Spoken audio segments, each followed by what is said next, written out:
asmeniškai manau, kad Lietuvoje muziejai dar nėra šiuolaikiški, joje nevyksta jaunimo programos arba vyresnio amžiaus programos.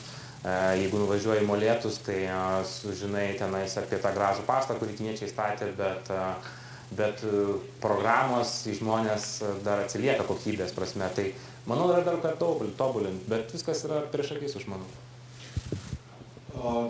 Aš tai drįsčiau teigti, tiesą sakant, neturiu tokių dabar gerų duomenų po ranka, bet jeigu mes įsigilintumėm į vairius rinkos tyrimus ir duomenis, tai pasirodytų, kad ta skaitmeninė atskirtis yra būtent ryškiausia, žiūrint iš amžiaus parametrų pusės. Tai yra žmonės, kurie yra vyresni, būtent jie nesinaudoja internetu, informaciniam technologijom žymiai labiau, net žymiai labiau, lyginant su žmonėmis, kurie turi nedidelės pajamas. Ir čia tikriausiai yra dalykai, kurie yra susiję su... Ir tai statistiškai yra, suprantat, reiškia, jeigu mes imam žmonių grupę, kuri yra Lietuvoje tarp 30 ir 40 metų, mes ten turim interneto vartojimą, kuris tikriausiai yra apie 85%. Jeigu mes imam žmonių kategoriją, kurie yra virš 60 metų, ten interneto vartojimas yra žymiai mažesnis, gal apie kokie 35%. Ir tas pats su kompiuterio naudojimu, turėjimu ir visom kitom informaciniam technologijom.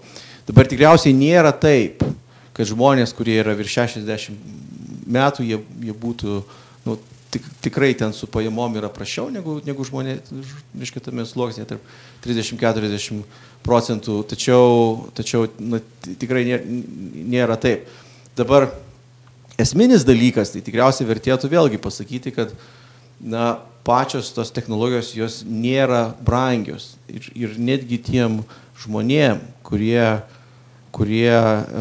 yra virš 60 metų, tai problema yra net ne kaina, net ne 30 litų per mėnesį, kiek gali kainuoti internetas Lietuvoje, yra problema. Problema yra žinios, sugebėjimas, noras keistis ir daryti. Ir tai yra tie didesni barjerai.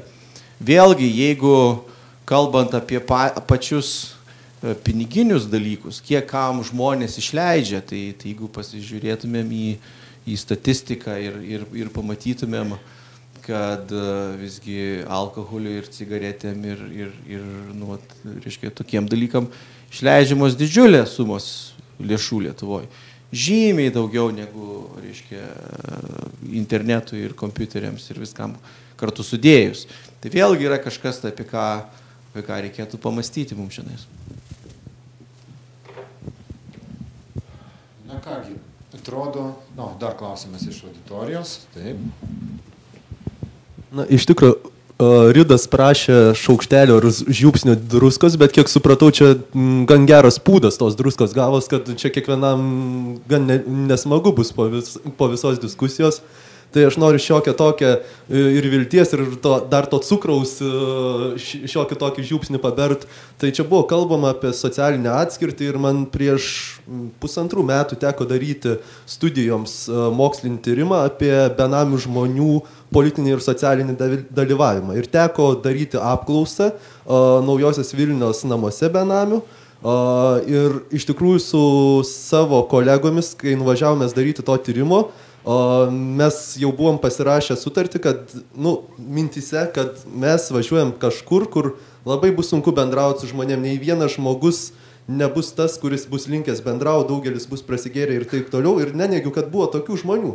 Bet štai sutikom mes vieną moterį, maždaug 40 metų, su tikrai labai nelaimingu gyvenimu ir jo istorija nuo pat 18 metų, bet čia dabar nelaikas plėstis. Ir ji pasakojo, aš norėjau išmokti kažko gyvenime, aš turiu tikslą ir jis su dideliu optimizmu ir žiežirba akise mums rėžė.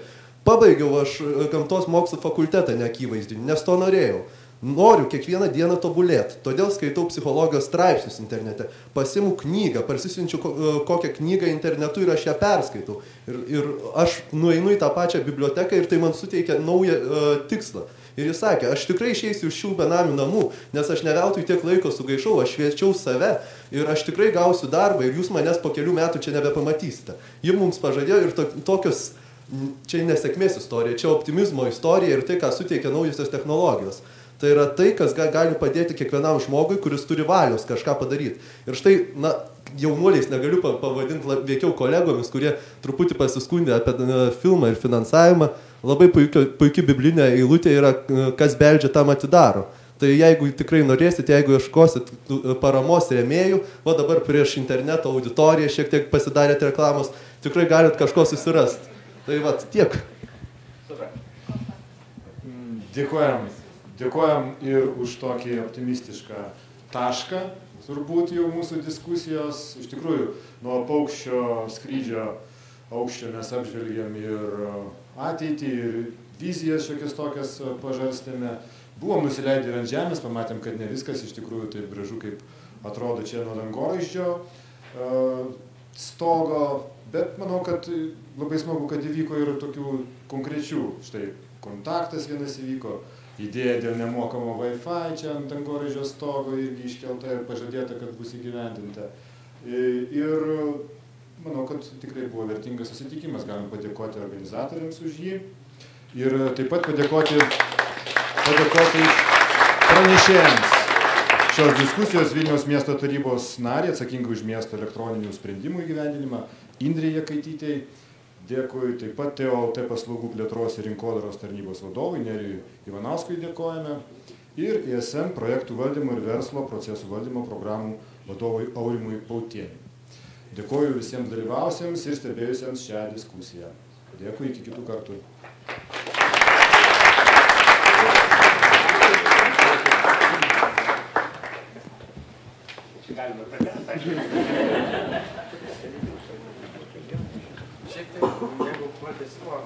Vieną tokią, ką pastaruoju metu suvalgiau, bet žiūrint, kaip žmonės kalbasi būtent apie naujas technologijas, apie kūrybiškumą, tai yra bendra nuomonė, kad mes, lietuviai, turim labai sudėtingas sąlygas gauti finansavimą. Tai yra labai sunku. Ir mes gaunam, bet tam, kad gautumėm, turim nueiti labai didelius kelius. Ir eidami tos kelius mes turėjome. Čia yra ta moteris, kurią reikia greitai. Mes mokomės ir mes tampam vis geresni. Ir jeigu vieną kartą neišėjom, einam antrą kartą. Ir antrą kartą sekasi geriau. Mes atradom patys. Mes patys išmokstam. Ir tik dėl to, kad yra sunkiau. Gal grįšiu namo, išgersiu valdinį tas pažyvynos ir Vašausko parašų. Atspėjau totalizatoriui maždaug. Kiek procentų dalyvaus. Čia, vizitinė, aš manau, šitą reikia pasiimti. Tada išėjome vieną žvantą, 7 ar 8 butelis padalinęs.